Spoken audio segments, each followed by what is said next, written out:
En manchette aujourd'hui, le passeport vaccinal, ça débute aujourd'hui. Bonjour à tous et bienvenue à votre bulletin d'information, le premier du mois de septembre. En effet, on est le 1er septembre aujourd'hui. Donc, on va tantôt vous parler du passeport vaccinal, mais dans un premier temps, on y va avec la suite de la conférence de presse de Yves Perron, le candidat du Bloc québécois, donc d'Amberthy-Masquinongé, le député sortant hier. Donc, on vous a parlé justement de cette conférence de presse de M. Perron qui a été donnée au Zoo Animalia, anciennement le Zoo de Saint-Édouard, c'est la Saint-Édouard de Masquinongé. CTRB était sur place et s'est entretenu avec Émilie Gaudry, qui est la propriétaire du Zoo Animalia. On écoute l'entrevue. Qu'est-ce qui vous a amené en région? Qu'est-ce qui a fait que ça vous... J'aime la nature, j'aime l'environnement, les animaux. C'est sûr que c'était une belle opportunité pour moi d'avoir le zoo qui était en vente. Donc, étant donné que c'est ma passion, mon mode de vie et un rêve de jeunesse, j'ai voulu profiter de l'occasion. Aviez-vous une formation plus... Depuis ma jeunesse, j'ai toujours travaillé dans le domaine, autant zoologique, faire des programmes d'éducation et des ateliers scientifiques, ce qui a trait plus aux reptiles, mais aussi je suis organisatrice des salons des animaux exotiques du Québec, qu'on fait des salons partout à travers le Québec. Votre première impression, tantôt on parlait de la difficulté avec le cellulaire, vous devez avoir votre Oui, exactement. Oui. Que tout au coin, à chaque coin de rue. J'ai de la facilité de communication. Rendu ici, il y a beaucoup d'appels que j'ai manqués, des réservations aussi, la communication, que ce soit, par téléphone, que ce soit par Internet, que ce soit aussi, excuse-moi, l'Interac pour pouvoir faire payer aussi, parce que c'est réseau téléphone, aussi, exactement. Donc, il y a quand même beaucoup de difficultés à ces niveaux-là. Donc, c'était un obstacle pour vous, pensez, pour vous aider dans... Oui, à bien développer, à bien se faire connaître avec les communications avec aussi. Votre rentabilité, Oui. L'été était bonne? Ça a bien été pour une demi-saison parce qu'on est ouvert en moitié de saison. Donc, ça a quand même bien été. Le monde sont ouverts, sont contents aussi que le zoo reprenne ses activités. On va faire une petite plug en terminant. Vous êtes ouvert jusqu'à la fin du travail en fin de semaine? Après ça, toutes les fins de semaine? Oui, on va quand même rester ouvert aussi pour les réservations, des groupes scolaires, pour les couleurs d'automne. Donc, seulement qu'à aller sur votre site. Puis on va exactement. Bon, bien, je vous remercie. Bien, merci à vous. Le maire de Saint-Édouard de Masquinongé, Réal Normandin, était également présent lors de cette conférence de presse et il a tenu lui aussi à nous dire quelques mots. On l'écoute. Comme dit M. Perron, avec tous les aléas qu'on a eus à Saint-Édouard, ça veut dire qu'on a eu un décès dans la montagne. Le monsieur était faire une promenade simplement. Il a trébuché, il a tombé, puis son petit-fils il a essayé de le secourir, mais le cellulaire ne fonctionne pas. Fait qu'il a fallu qu'il redescende au chalet. Téléphone terrestre, une chance qu'il n'a pas en arrêt cardiovasculaire parce que le monsieur est décédé de cette façon-là. Quand il y a eu un gros feu ici, à Saint-Édouard de Masquinongé, une de nos grosses compagnies, Casabon et Transport, les derniers avertis, c'est les pompiers volontaires de notre propre municipalité. Et c'est eux autres qui ont été avertis par téléphone terrestre avant d'intervenir. Il faut le faire, ça aussi. On a eu un monsieur dans le rang de plus bas. Son tracteur, il a passé au feu, malencontreusement. Là, il a fallu qu'il se débrouille. Mais finalement, quand les pompiers sont arrivés, avec tous les moyens qu'on peut avoir aujourd'hui, en 2021, il l'a éteint lui-même. Et on a une chance qu'il n'est pas dans le garage. Fait qu'il y a eu beaucoup d'interventions faites de ce sens-là, que ça soit au zoo, qu'on essaye de faire aussi le setup, de dire on va téléphoner, on n'est pas capable. Rochewood, il fait des grosses compétitions. Lui aussi a de la difficulté de sortir du réseau. Le CRTC, ils m'ont même, j'ai même téléphoné CRTC pour savoir où est-ce qu'on en était au niveau topographique, géographique. Puis effectivement, le monsieur, il n'a pas l'air à se moquer, là, mais il y avait un petit rire au téléphone en disant, effectivement, vous êtes beau être sur une montagne, mais vous avez quand même un trou cellulaire. Fait qu'il y a pas de, il ne peut pas mettre de booster, comme qu'il appelle, soit à Saint-Gabriel-de-Brandon, parce qu'il y a un satellite à Saint-Didas. Puis vous avez quand même, là, à Louisville, qui a quand même des très grosses tours, mais n'empêche pas moins que ça ne se rend pas ici. Fait qu'à un moment donné, j'avais fait une blague à la table des mères où nous navites, ils ont le cellulaire. On a des messages de la planète Mars, puis on a de la misère à avoir un message qui vient simplement de Saint-Édouard de Masquinongé. Il faudrait peut-être qu'on se mette un petit peu plus à date. Puis j'accompagne M. Perron là-dedans, à savoir, c'est pas juste des demandes, ça prendrait des faits, des gestes concrets pour venir en aide à Saint-Édouard de Masquinongé. Rappelons hier que la conférence était justement sur les trous cellulaires dans le comté de Berthier, Masquinongé, notamment à Masquinongé, où il y a le zoo qui vient de réouvrir. On parle maintenant du passeport vaccinal. C'est en vigueur depuis ce matin partout dans les lieux non essentiels. On parle des restaurants, des gyms, des événements, des spectacles, des activités sportives à haut risque, entre autres. Voici donc un petit rappel de comment fonctionne l'application VaxiCode et VaxiCode Vérif. On écoute cette explication du système.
Sur ce, allons à la pause.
petite fille qui a 5 ans, qui a une amputation congénitale au bras gauche. C'est une petite fille qui adore les sports, qui a besoin de bouger.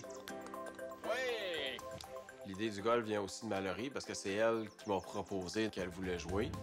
Bien, la prothèse de golf que Mallory a été défrayée par l'Association des amputés de guerre. Grâce à ma nouvelle prothèse, maintenant je peux jouer au golf.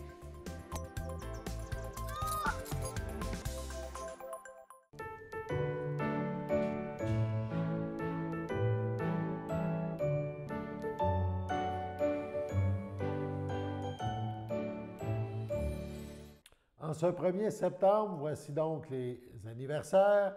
La FADOC de l'Île-du-Pas souhaite bonne fête à Sylvie Anctil. L'Association des personnes handicapées du secteur Berthier souhaite un heureux anniversaire à Manon Parent.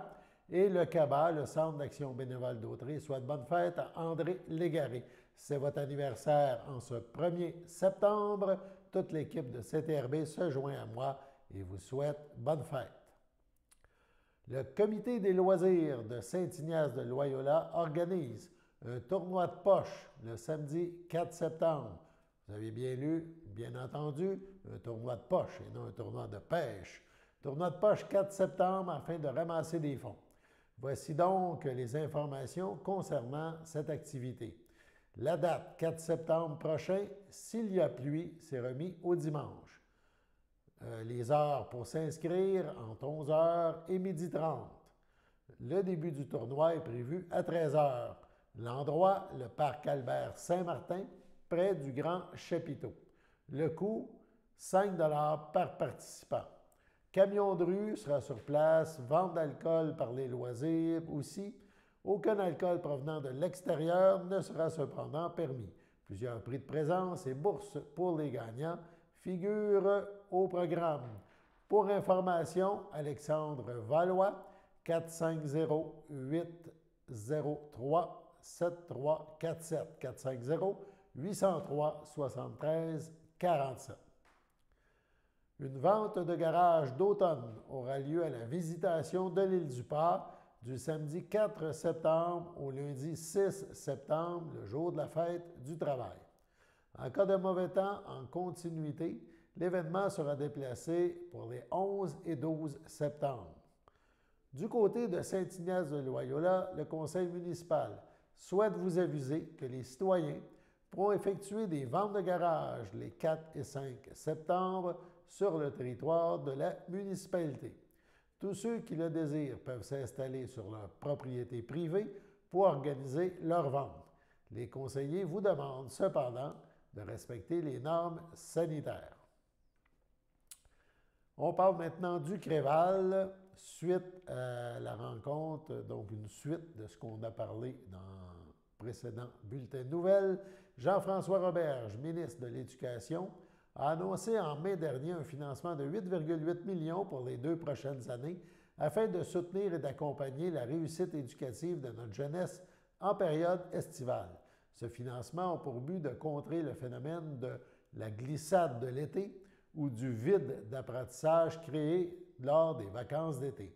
Le Comité régional pour la valorisation de l'éducation, le Créval, dans la Naudière, faisait partie de l'ensemble des membres du Réseau québécois pour la réussite éducative. On écoute donc Anne-Marie Picard, qui est directrice générale du Créval, à ce sujet. Oui, bien, c'est la nouvelle mesure du ministère de l'Éducation qui s'appelle le glissade d'été. Donc, c'est la perte d'acquis scolaire pendant l'été.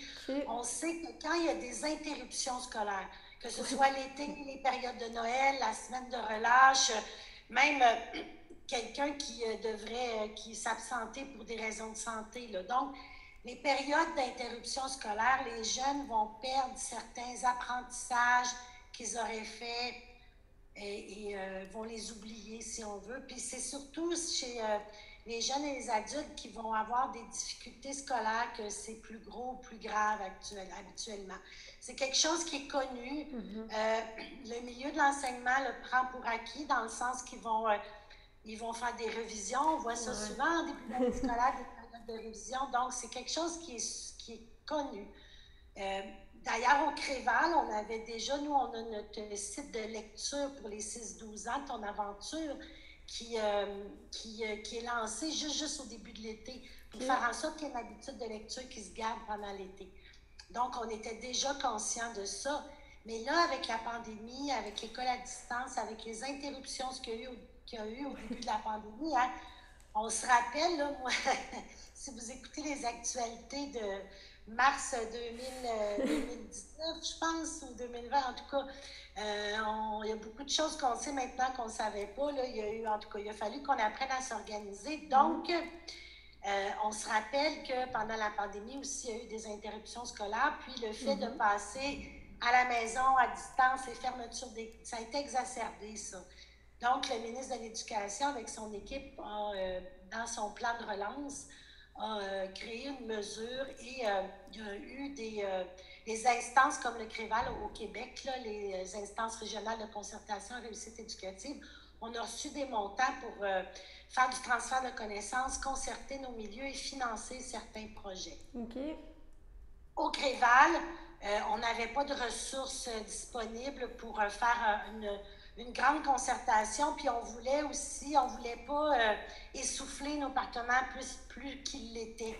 C'est une mesure qui est quand même sortie là, au mois de mai, là, donc ça laissait peu de temps pour tout organiser. Fait qu'on a fait un projet pilote avec des maisons de jeunes. OK. On est à mi-projet actuellement. C'est un projet. On a quand même consulté nos 2 centres de services scolaires et après cette consultation-là, on a décidé de prioriser les jeunes de fin primaire, début secondaire, donc ceux qui vivent une transition vers les études secondaires ou qui ont vécu leur première secondaire là, en virtuel ou en tout cas pendant la pandémie. Et on a travaillé avec ce projet-là, tout ce qui est l'aspect de motivation, d'engagement scolaire, d'estime de soi, les relations positives avec les adultes, briser l'isolement aussi. On a voulu briser l'isolement, puis le déterminant rendement scolaire en lecture, écriture et mathématiques. Okay. Donc, il y a eu, là, je vais regarder mes notes pour ne pas dire de... Il y a eu 9 projets cet été qui sont encore en cours.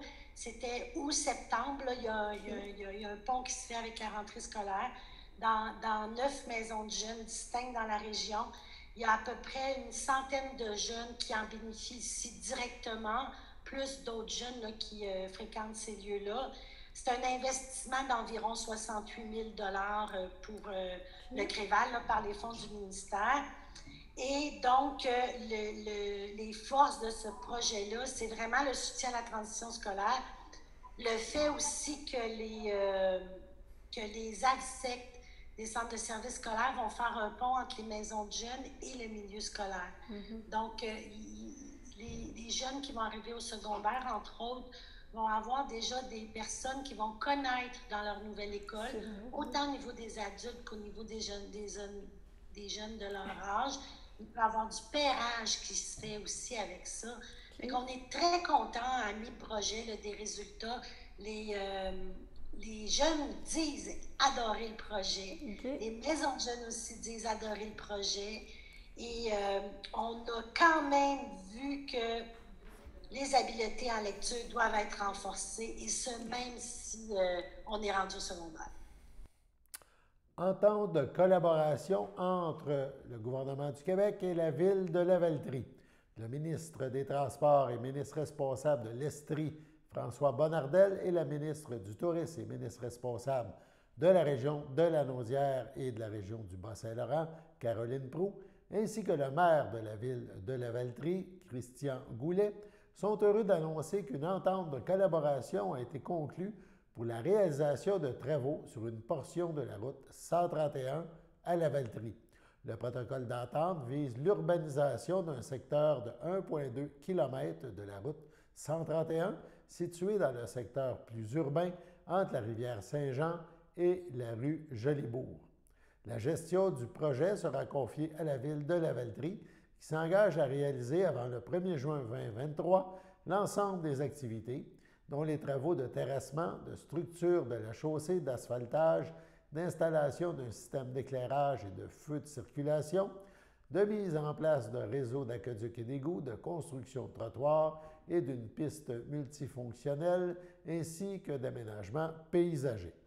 Caroline Proulx, donc députée de Berthier, mentionne l'annonce de ces investissements routiers dans la belle circonscription de Berthier témoigne de notre volonté de participer activement en collaboration avec les municipalités à l'amélioration de la qualité de vie des citoyennes et des citoyens. De surcroît, ces travaux d'urbanisation contribueront au développement économique de cet important secteur de la Valtrie, notamment grâce à l'aménagement d'une piste multifonctionnelle et d'un trottoir et à l'amélioration de la signalisation. Nous venons accroître la sécurité de nos concitoyens et concitoyennes. Ce sont des infrastructures qui profiteront à toutes et à tous pour de nombreuses années. Christian Goulet, maire de la Valtrie, souligne « C'est avec joie et aussi beaucoup de satisfaction que nous voyons cette étape se concrétiser. Ce projet a exigé plusieurs années de travail et de préparation. Nous sommes toutes et toutes donc heureux de pouvoir maintenant nous tourner vers la réalisation des travaux qui devraient s'amorcer en 2022. La sécurité des citoyennes et des citoyens a toujours été une priorité dans ce dossier. Je me sens donc très soulagé de pouvoir enfin offrir à la population de la Valtrie des infrastructures plus sécuritaires, mieux adaptées au développement actuel et qui favoriseront de surcroît le transport actif au sein de notre collectivité. Les faits saillants liés au projet, la mise en place de ce projet permettra à la Ville de prendre en charge des travaux d'infrastructures routières de compétence provinciale. En vertu de cette entente, la municipalité agira à titre de gestionnaire de projet et sera responsable de la réalisation de l'ensemble des activités. L'investissement pour la réalisation des travaux est estimé entre 5 millions et 15 millions de dollars. Le montant final sera seulement connu au terme du processus d'appel d'offres. Allons maintenant à la pause. Le samedi matin, dès 9h30, nos téléspectateurs sont invités au Super Bingo télévisé diffusé de nos studios de Berthierville. Depuis maintenant une vingtaine d'années, plusieurs adeptes de la télévision régionale se sont partagés un montant de 600 $ disponible chaque semaine lors de cette joute de bingo télévisé. Un animateur et 3 bénévoles se succèdent à la caméra dans le but de vous faire passer une petite heure agréable et payante le samedi matin. On peut se procurer les cartes de jeu chez les dépositaires autorisés participants, c'est-à-dire à Berthierville, le dépanneur Formule 1 rue Gilles Villeneuve, le marché IGA Extra sur la rue Gabrielle Brissette, le marché Métro rue Notre-Dame, la pharmacie Proxime rue Frontenac, le garage Pétroté sur la rue Gilles Villeneuve et à Saint-Ignace de Loyola, le marché Aldo rang Saint-Michel, le dépanneur Le Magasin Esso sur le chemin de la Traverse. C'est un rendez-vous tous les samedis matins à 9h30 sur les ondes de CTRB, votre télévision régionale et communautaire. Je m'appelle Mathieu et j'ai une amputation au pied droit. Un jour, Mathieu s'amusait à l'extérieur et a glissé derrière un tracteur de pelouse qui reculait. Les lames du tracteur lui ont coupé une partie du pied. Mathieu est maintenant ambassadeur de la prudence pour l'Association des amputés de guerre. Il incite les enfants à repérer les dangers avant de commencer à jouer. J'ai un message très important pour tous les enfants. Jouez prudemment!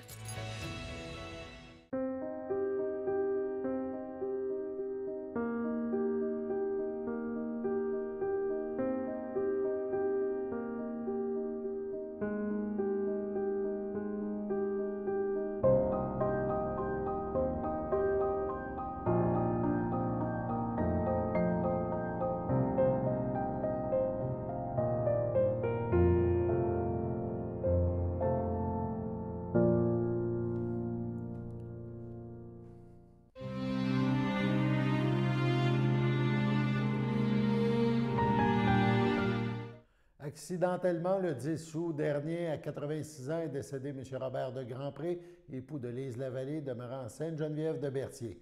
Il laisse dans le deuil autour de son épouse ses enfants, Christian de Grandpré, Lynne Bellemare, François de Grandpré, Chantal Royer, Jocelyn de Grandpré, José Parent, Nathalie de Grandpré, Pierre Thériault, le papou de ses enfants et petits-enfants, Marie-Pascale, Yannick, Jean-Christophe, Arthur, Roxane, Adrien, Mérédith, Roxane, Élisa, Francis et Marguerite.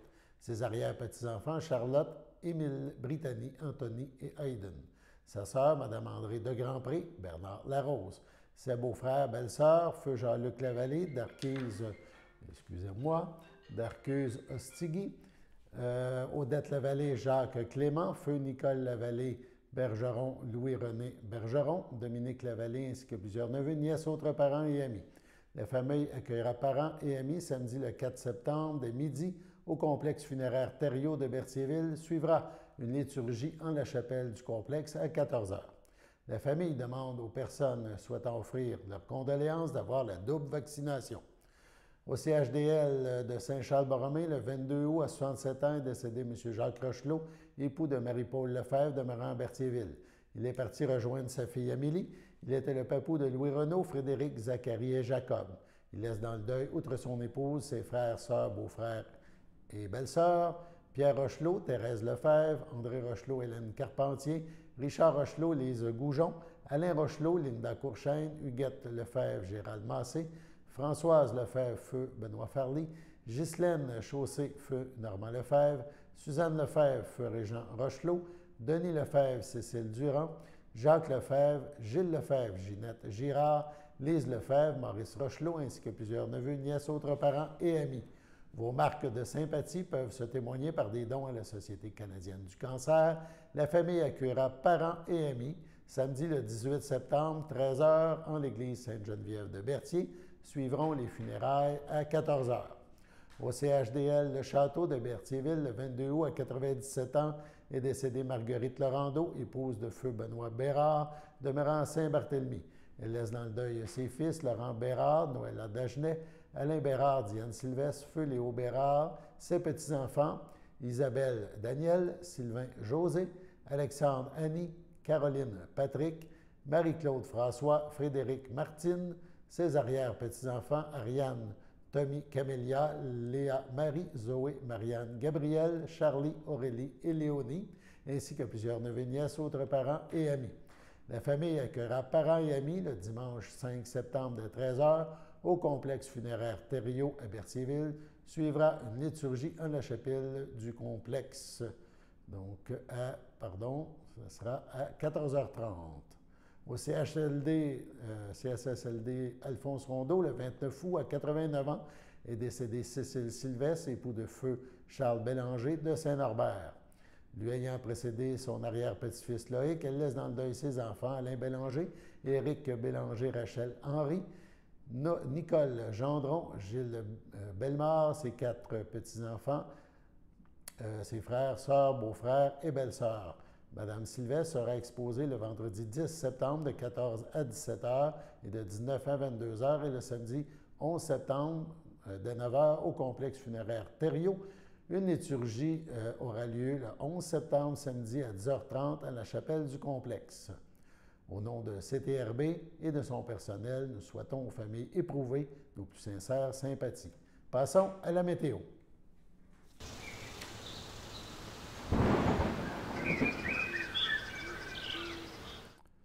Météo pour cette nuit et demain, c'est du beau temps.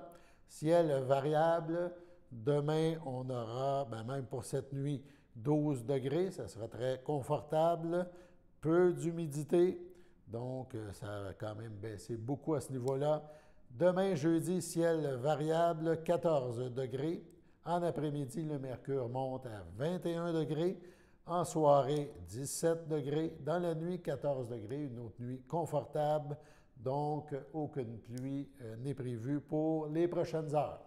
C'était votre bulletin d'information, Alain Bellemare aux Pépites, qui vous invite à être à notre antenne demain pour une autre édition du bulletin de CTRB. Au revoir.